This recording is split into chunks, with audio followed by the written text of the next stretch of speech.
नमस्कार मित्रांनो, मी प्राध्यापक जयंत वासनिक आणि आपण अ, आपल्या जो BA सेकंड इयर आहे, या सेकंड इयरच्या तिसऱ्या सेमिस्टरमध्ये आपल्याला इंट्रोडक्शन ऑफ GIS हा पॉईंट पेपर अभ्यासाला दिलेला आहे आणि या पेपरमधील चौथ्या चॅप्टरमधील पहिला जो पॉईंट आहे लँड यूज मॅपिंग. तर या लँड यूज मॅपिंग संबंधित आपल्याला माहिती बघायची आहे. याआधी सुद्धा आपण या लँड यूज मॅपिंग संबंधित एक व्हिडिओ लेक्चर घेतलेला आहे आणि त्यामध्ये आपण बघितलं होतं की हे जे GIS सॉफ्टवेअर आहे याच्या आधी जेव्हा आपण भूमी उपयोजन किंवा जमिनीचा वापर या संबंधित माहिती बघत होतो, तर ती माहिती आपल्याला एखाद्या जे सरकारी ज्या माहिती देणारे जे स्रोत होते, डेटा कलेक्शन आपल्याला करावा लागत होता, ज्यामध्ये आपण बघतो की आर्थिक आणि सामाजिक समालोचन यासारख्या सरकारी माहिती देणाऱ्या ज्या संघटना होत्या याच्यामार्फत आपल्याला ती माहिती मिळत होती. परंतु त्या माहितीमध्ये आपण बघत होतो की त्यामध्ये फक्त एकूण भौगोलिक क्षेत्रफळ आणि त्याच्यातील त्यापैकी लागवडीतील क्षेत्रफळ हे आपण माहिती घेत होतो आणि त्याचं जी माहिती आहे ही एका वर्तुळामध्ये सर्कलमध्ये एखाद्या गावाची पूर्ण एकूण भौगोलिक माहिती ही 100% पकडून टक्केवारीमध्ये त्याला आपण वर्तुळामध्ये दाखवतो. परंतु त्या भूमिउपयोजनामध्ये आपल्याला याप्रमाणे जो नकाशा हा दाखवता येत नव्हता. ज्यामध्ये आपल्याला या नकाशामध्ये जर आपण पाहिलं GIS मध्ये आणि या प्रकारचा जर मॅप आपण लँड यूज मॅपिंग हा मॅप जर बनवला, तर याच्यामध्ये आपल्याला हा ग्रीन भाग जो आहे हा जंगलाखाली असलेला भाग दिसून येतो. या ब्ल्यू कलर जो आहे हे पाण्याचा ज्या ठिकाणी जलस्रोत वॉटर बॉडी जो या ठिकाणी आहे हे बिल्डअप एरिया आहे. ॲग्रिकल्चर एरिया असले आपल्याला दिसून येते, हे रिव्हर वगैरे दिसून येते. यामध्ये आपल्याला पूर्णतः स्पष्टपणे जमिनीचा वापर कशा प्रकारे होत आहे हे आपल्याला या GIS जे आपण सॉफ्टवेअर वापरतो याच्या आधारावर माहिती मिळते. तर तोच आज आपण लँड यूज मॅपिंग कशा प्रकारे करता येते तर ती माहिती बघणार आहोत.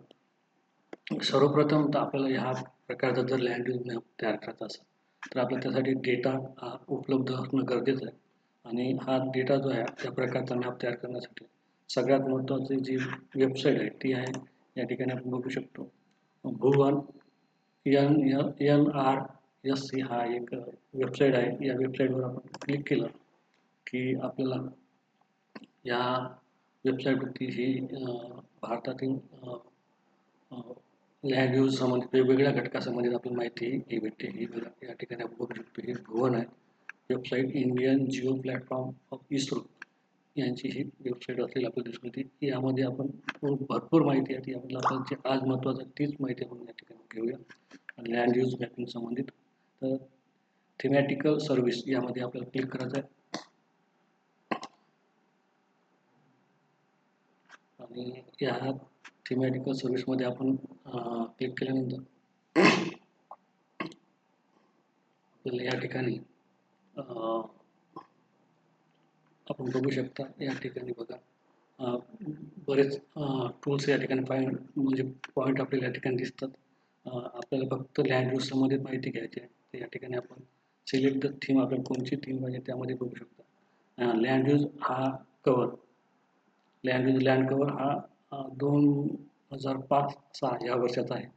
2011-12चा सुद्धा या ठिकाणी आहे, 2015चा सुद्धा आहे आणि लँड कवर हा आपण जर घेतला 250 तर यामध्ये सुद्धा भरपूर स्वरूपाच्या लँड यूज जे आहे हे आपल्याला म्हणजे हे बघा 5 पासून तर 24पर्यंतचा लँड यूज मॅप जो आहे हे आपल्याला मिळतं. परंतु यासाठी आपल्याला त्या अंडरटेकिंग म्हणून या ठिकाणी माहिती देऊन भरून हे माहिती घ्यावी लागते. परंतु या ठिकाणी जर 2005चा जर आपण माहिती घेतली यासाठी आपल्याला फ्री स्वरूपाची ही माहिती आहे. यामध्ये बघू शकता सिलेक्ट जिओग्राफी. आपल्याला यामध्ये आता जसं महाराष्ट्रामध्ये आपण महाराष्ट्र राज्याचं या ठिकाणी लँड यूज माहिती घेऊ शकतो. आपण याच्यावर क्लिक करायचं. तर मित्रांनो हे बघा या ठिकाणी या प्रकारे हा लँड यूज महाराष्ट्रासंबंधीची माहिती जी आहे लँड जो आहे या संबंधित आपल्याला माहिती ही मिळते आता ही झाली त्याची इमेज, आणि या इमेजमध्ये आपण बघू शकतो की वेगवेगळे घटक हे या ठिकाणी दाखवले. वनाखाली क्षेत्र असेल, ॲग्रिकल्चर एरिया असेल, वॉटर बॉडीज असेल, बिल्डअप एरिया असेल, हे सगळे पॉईंट आपल्याला या ठिकाणी दाखवलेले आहे.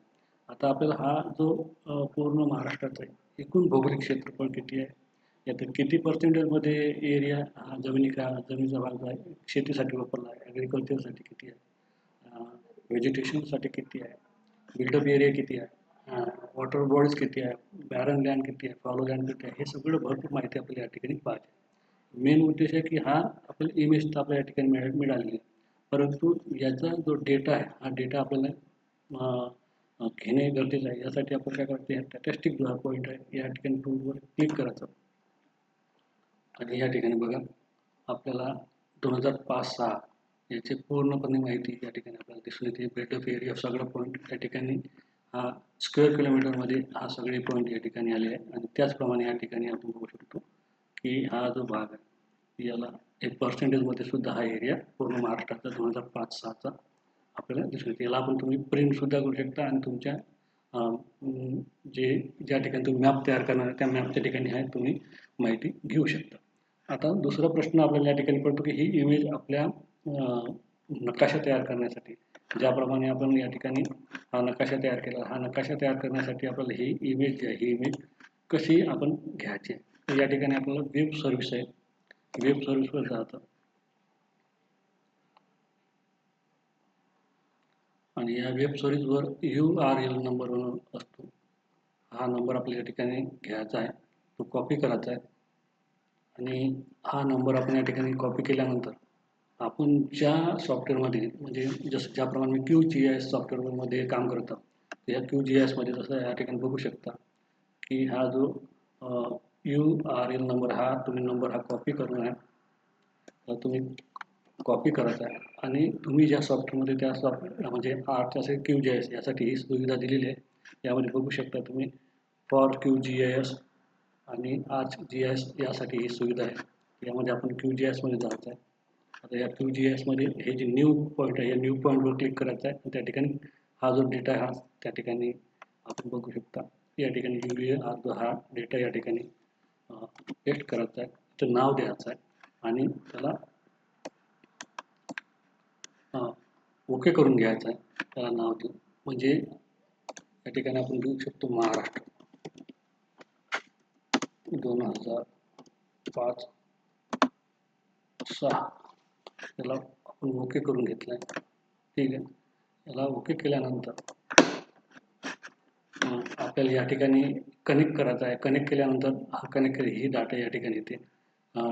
टिप पॉईंटवर क्लिक करायचं आहे, आणि ज्याप्रमाणे आपल्याला या ठिकाणी सगळं जे दिसेल, नांदेड आहे, नागपूर, या ठिकाणी आपण बघतो MHN केलं आहे, याला जर आपण काढलं आणि या ठिकाणी हे केलं तर आपल्याला हे सुद्धा महाराष्ट्रातील औरंगाबाद असेल, अमरावती असेल, अकोलापासून सगळ्या जिल्ह्याची जी आहे लँड यूज आपल्याला या ठिकाणी प्राप्त होते, आणि ही माहिती आपण या ठिकाणी टिक केली आणि ॲड केलं तर आपल्या QGISमध्ये हे या प्रकारे हा मॅप येऊन जातो.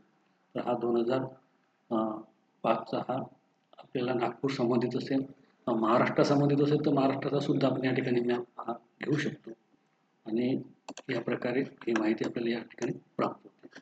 आणि आपल्याला हे सुद्धा यामध्ये लेजंडमध्ये हे आपल्याला सगळे म्हणजे buildup area, urban buildup, rural area, हे सगळे पॉईंट या ठिकाणी आपल्याला प्राप्त होते. अशा प्रकारे आपण म्हणजे याच्यामधून जर आपल्याला आता या ठिकाणी बघितलं आपण तर आपल्याला हा महाराष्ट्रासंबंधित आहे. मला या ठिकाणी आता माझा एखादा जिल्ह्याच्या ठिकाणी मला काम करायचं आहे, जिल्ह्याचा डेटा मला 2005चा पाहिजे, तर या ठिकाणी मला डिस्ट्रिक्ट या ठिकाणी क्लिक केलं. आता मला या ठिकाणी आपण बघू शकतो मला नागपूरचा डेटा पाहिजे 2005चा, तर या ठिकाणी आपण बघू शकता हा 2005चा नागपूरचा जो डेटा आहे हा डेटा आपल्याला मिळून जातो. हे बघा 2005चा नागपूरचा सुद्धा डेटा आपल्या या ठिकाणी प्राप्त होतो. त्याचप्रमाणे आता मला या ठिकाणी जे 2005-06 सोबतच मला आता यानंतर मला 2015चा किंवा 11-12चा मला डेटा पाहिजे तर 11-12चा सुद्धा आता 2015-16 या ठिकाणी मी घेतो. 2015-16 लँड यूज लँड कवर. यामध्ये सुद्धा तुम्हाला म्हणजे 2005चा सुद्धा माहिती मिळते आणि 2015-16ची सुद्धा माहिती या ठिकाणी घेऊ शकता. यामध्ये आपल्याला जिल्हा आपला जो राज्य आहे राज्य सिलेक्ट करायचं आहे. मी या ठिकाणी महाराष्ट्र राज्य हे सिलेक्ट करतो. त्यानंतर त्याला मी व्ह्यू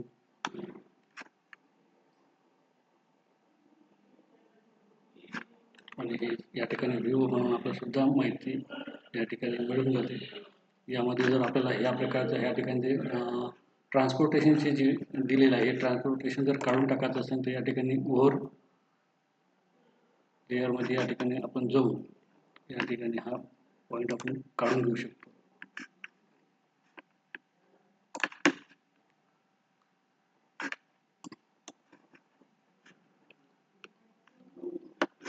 या ठिकाणी आपण हे बघू शकता. हा 2015-16चा land use land cover map आहे हा महाराष्ट्राचा. यामध्ये आपण आता मला या ठिकाणी जर ॲनालिसिस करायचं असेल या संबंधित माहिती घ्यायची असेल तर ॲनालिसिससुद्धा मी या ठिकाणी म्हणजे समजा एखादा छोटा पॉईंट असेल तर तोसाठी ॲनालिसिससुद्धा करू शकतो. पहिले आपण महाराष्ट्राचं बघूया. या ठिकाणी आपण बघू शकतो महाराष्ट्राचं टेस्टिंगमध्ये म्हणजे किती एरिया हा वेगवेगळ्या घटकासाठी वापरला गेलेला आहे यामध्ये आपण बघू शकतो. एकूण लँड यूज इन्फॉर्मेशन 2015-16 या ठिकाणी दिसून येते. For the Maharashtra total geographical area हा एवढा या ठिकाणी दिसत आहे. त्यापैकी हा पूर्ण एरिया जो आहे पर्सेंटेजमध्ये या ठिकाणी दाखवलेला आहे. त्याचप्रमाणे ह्या प्रकारे आपण कोणत्या घटकासाठी हे एरिया हा स्क्वेअर किलोमीटरमध्ये सुद्धा दाखवलेला आहे. अशा प्रकारे तुम्ही या ठिकाणी या महाराष्ट्राचे 2005-2006 याची सुद्धा माहिती या ठिकाणी आपण घेऊ शकतो. त्याचप्रमाणे आपण या ठिकाणी बघू शकता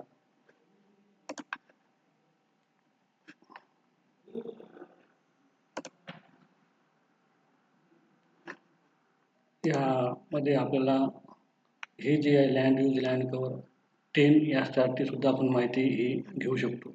आणि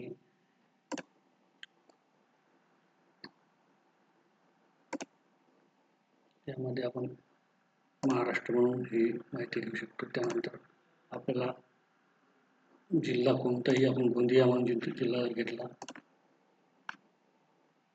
तर या ठिकाणी बघू शकता ही गोंदियाच्या या ठिकाणची जी लँड यूज लँड कव्हर ही माहिती ही आपल्याला मिळून जाते.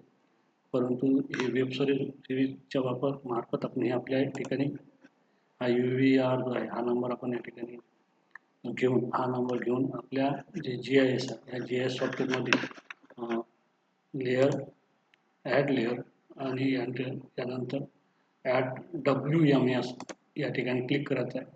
न्यू ह्या ठिकाणी पॉईंटवर जायचं आहे आणि न्यू पॉईंटवर जाऊन या ठिकाणी तुम्ही तो जे UVR दिलेला आहे याचा हा पॉईंट आहे हा आपल्याला घेणं आहे. त्यानंतर तुम्हाला गोंदिया पाहिजे म्हणून महाराष्ट्र ह्या जो हा पॉईंट आहे हा महाराष्ट्र हा आपल्याला घेणं आहे आणि तो जो पॉईंट आहे आपल्याला या ठिकाणी या सर्चमध्ये या ठिकाणी टाकायचा आहे गोंदिया म्हणून. तर या ठिकाणी आपण बघू शकता Gondia land use land cover हा पॉईंट आपल्याला या ठिकाणी भेटते. याला आपण क्लिक केलं आणि फ्लिप म्हणून ॲड केलं तर हा ॲड आपल्या याच्यामध्ये QGIS मध्ये आपल्याला भेटून जातो. आणि अशा प्रकारे आपण महाराष्ट्र असो किंवा या ठिकाणी बघू शकता तुम्ही. आता आपल्याला या ठिकाणी आपला हा गोंदियाचा जो आहे गोंदियाचा लँड यूज मॅप जो आहे आपल्याला या ठिकाणी भेटलेला आहे. आणि हा 2005चा 8 किंवा 2015चा 2011चा आणि या ठिकाणी आपण कोणताही land use land cover map हा घेऊ शकतो अभ्यासासाठी. आणि त्याच्या आधारावर पुढच्या लेक्चरमध्ये आपण बघणार आहोत की कशा प्रकारे आपल्याला या सगळ्या मिळालेल्या डेटाच्या आधारावरती मी जो या प्रकारे लँड यूज मॅप तयार केलेला आहे हा मॅप कशा प्रकारे तयार करत आहे तर आपण बघणार आहोत. कालच्या लेक्चरमध्ये आपण महाराष्ट्राच्या लँड यूज संबंधित बघितलं होतं. आजच्या लेक्चरमध्ये आपण महाराष्ट्रातील विविध जिल्ह्यांची लँड यूज मॅप कशा प्रकारे तयार करायचा त्याच्यासंबंधित डेटा कसा घ्यायचा या संबंधित बघितला आहे. आणि उद्याच्या लेक्चरमध्ये आपण या ठिकाणी जो आपल्याला हा समजा आपला छोटा एखादा पॉईंट असेल एखादा मला जर या ठिकाणी 2005 समजा मला माझा जो स्टडी एरिया आहे तो स्टडी एरिया एखादा असेल छोटा, तर तो कशा प्रकारे मला त्याला सिलेक्ट करून त्यासंबंधित डेटा घेता येईल याची सुद्धा मला या ठिकाणी अभ्यास करता येतो. म्हणजे आता समजा या ठिकाणी जर मला फक्त माझा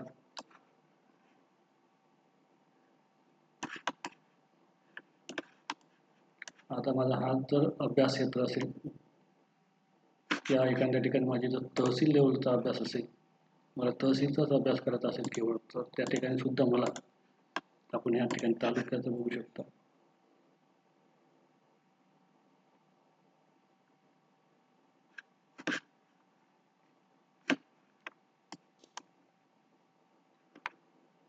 आता मला जर औरंगाबाद आहे या ठिकाणी, आणि ह्या औरंगाबादमधले ज्या विविध तहसील आहे, त्या तहसीलमधला जरी सब पॉईंट एखादं गाव असेल तर गावाचा सुद्धा मला अभ्यास कशा प्रकारे लँड यूज मॅप तयार करायचा आहे तो सुद्धा आपण पुढच्या लेक्चरमध्ये बघणार आहोत. तोपर्यंत हा पॉईंट या ठिकाणी आपण संपूया आणि पुढच्या लेक्चरमध्ये कशा प्रकारे छोट्या घटकाचा सुद्धा आपण अभ्यास लँड यूज मॅप तयार करू शकतो आणि त्याची डाटा घेऊ शकतो हे बघणार आहोत. तोपर्यंत धन्यवाद. मला अपेक्षित आहे की हा पॉईंट आपल्याला समजला असेल.